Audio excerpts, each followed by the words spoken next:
এটা দল হিচাপে বা সাহসীয় দল হিচাপে আমি প্ৰতিটো সমষ্টিত আমি সাংগঠনিক যি দিশ সেই দিশটো পুনৰ আৰু অধিক শক্তিশালী কৰিবৰ বাবে সমষ্টিয়ে বা জিলাই আমি এনেধৰণৰ বুথৰ যিসকল আমাৰ সন্মানীয় সভাপতি, আমাৰ শক্তি কেন্দ্ৰ, আমাৰ নিৰ্বাচিত যিসকল বিভিন্ন স্তৰৰ প্ৰতিনিধি, তেওঁলোকৰ উপস্থিতিত এনেধৰণৰ একোখন বিশেষ সাংগঠনিক সভাৰ আমি আয়োজন কৰিছোঁ।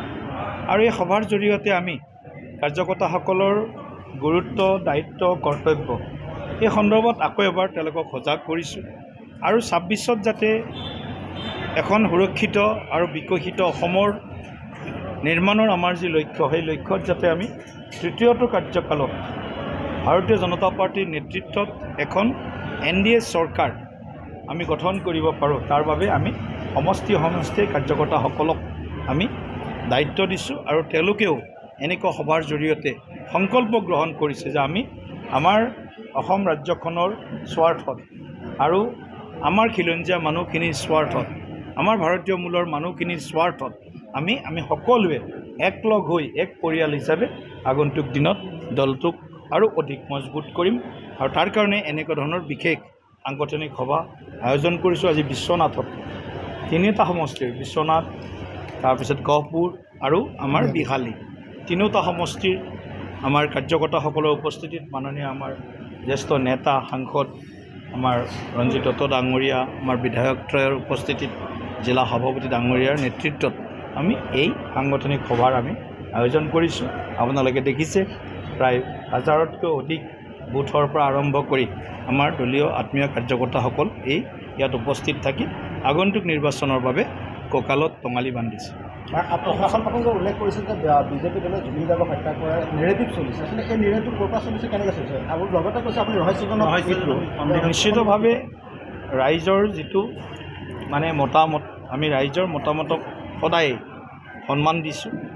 ৰাইজে যি দাবী কৰিছে যে জুবিন গাৰ্গৰ দ্বিতীয়বাৰ পষ্টমৰ্টেম কৰিব লাগে, বিভিন্ন আমাৰ স্তৰৰ লোকে বা দল সংগঠনেও দাবী জনাইছে, পৰিয়ালৰো আমি সুধিছোঁ, পৰিয়ালেও আপত্তি কৰা নাই। গতিকে ইয়াত দ্বিতীয়টো আমি পষ্টমৰ্টেম কৰিছোঁ।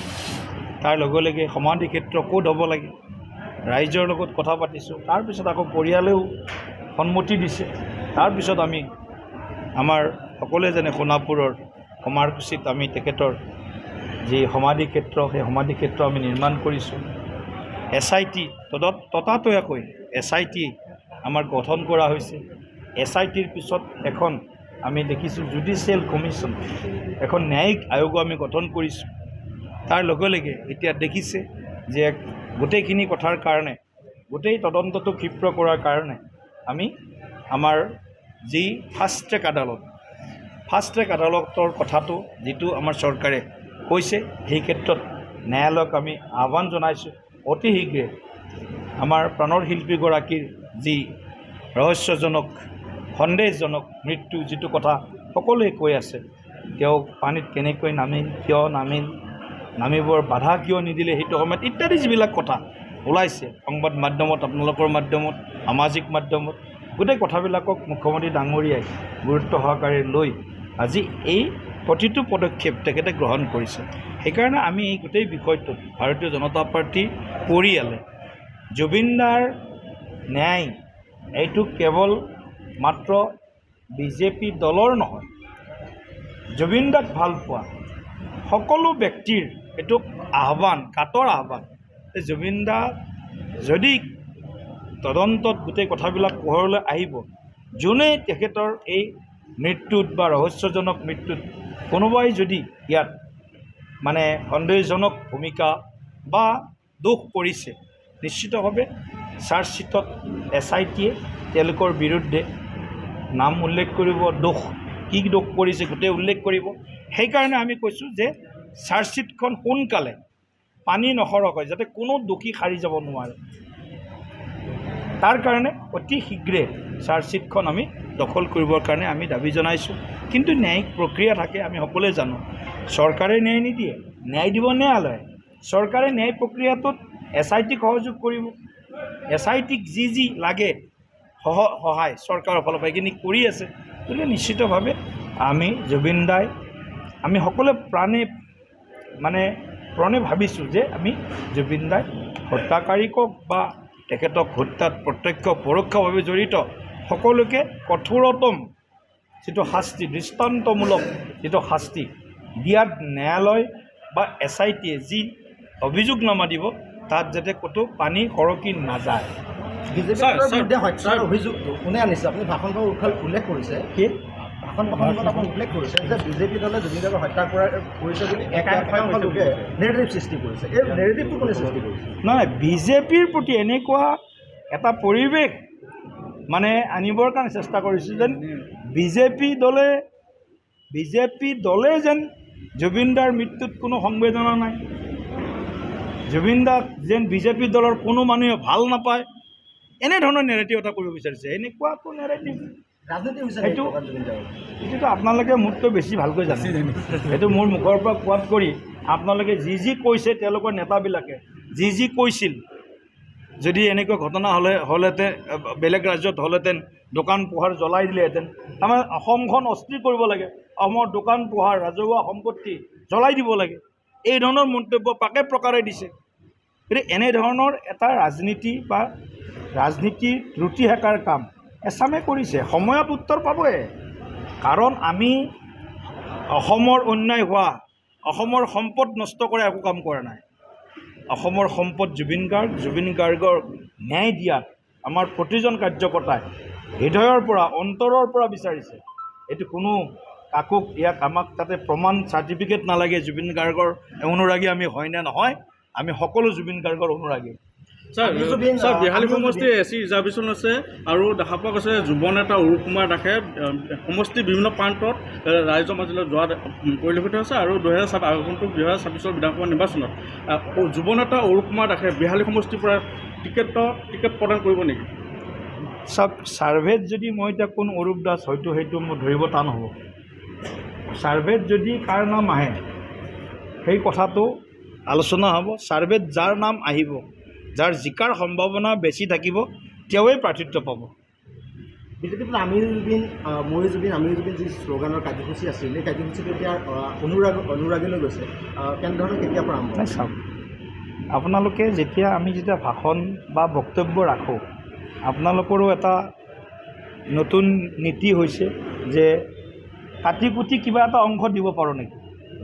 মই 8টা প্ৰগ্ৰেম জুবিন দাৰ স্মৃতিত 19 তাৰিখৰ পৰা প্ৰতিখন মণ্ডল, প্ৰতিখন জিলা, ৰাজ্যিক কাৰ্যালয়, ৰাজহুৱা স্থানত আমি শ্ৰদ্ধাঞ্জলি পাতিম, স্মৃতি তৰ্পণ কৰিম।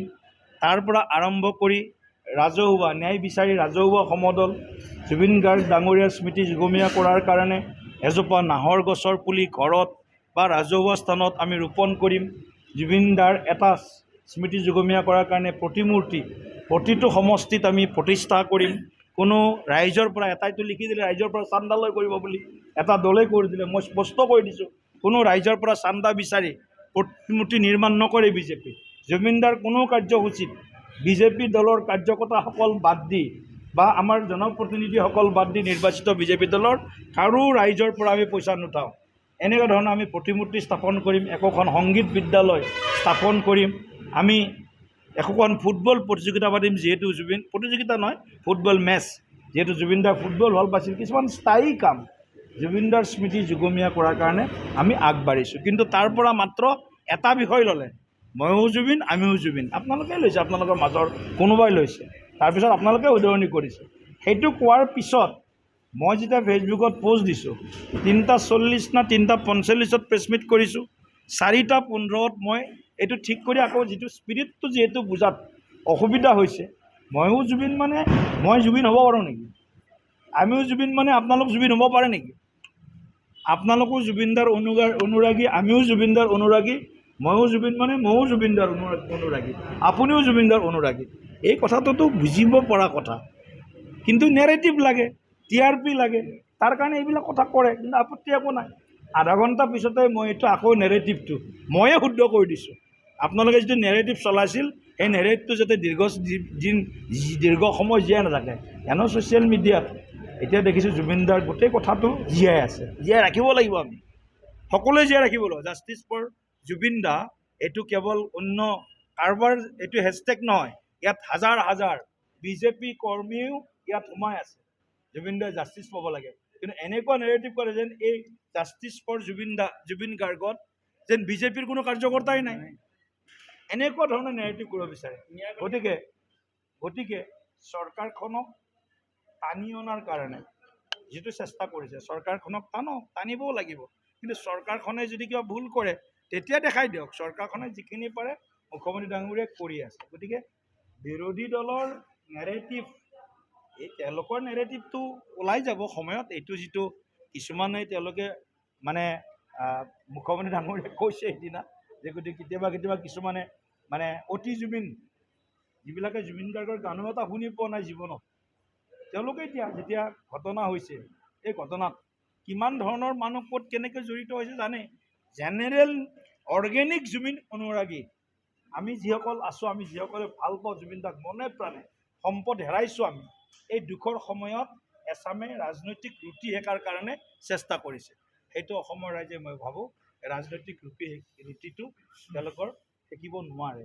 গতিকে বিজেপি সদায় ৰাইজৰ লগত আছে। বিজেপি জুবিনদাৰ মৃত্যুৰ তদন্ত ক্ষীপ্ৰতৰ কৰাৰ লগত আছে। গতিকে ইয়াত কোনো কথা নাই। আপুনি বুজি পোৱা নাই আকৌ কথাটো, আকৌ সুধিছে যে নাই আপুনি কিয় বুজি পোৱা নাই কথাটো?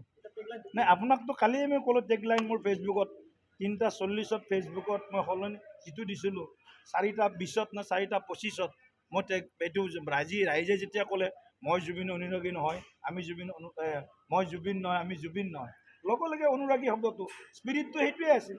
লগে লগে সোধা আকৌ আপুনি আজি নিউজ কৰিব, আপুনি আকৌ নিউজ কৰে এটা TRP পোৱাৰ এটা আপুনি চিন্তা কৰিছে। বিনম্ৰতাৰে অনুৰোধ কৰিছোঁ, জুবিন দা ৰাজনীতি কৰা বিষয় নহয়। জুবিন দাক লৈ ৰাইজৰ মাজত এনেধৰণৰ কটু প্ৰশ্নৰ অৱতাৰণা নকৰিব। জুবিন দা আমাৰ হৃদয়ত আছে।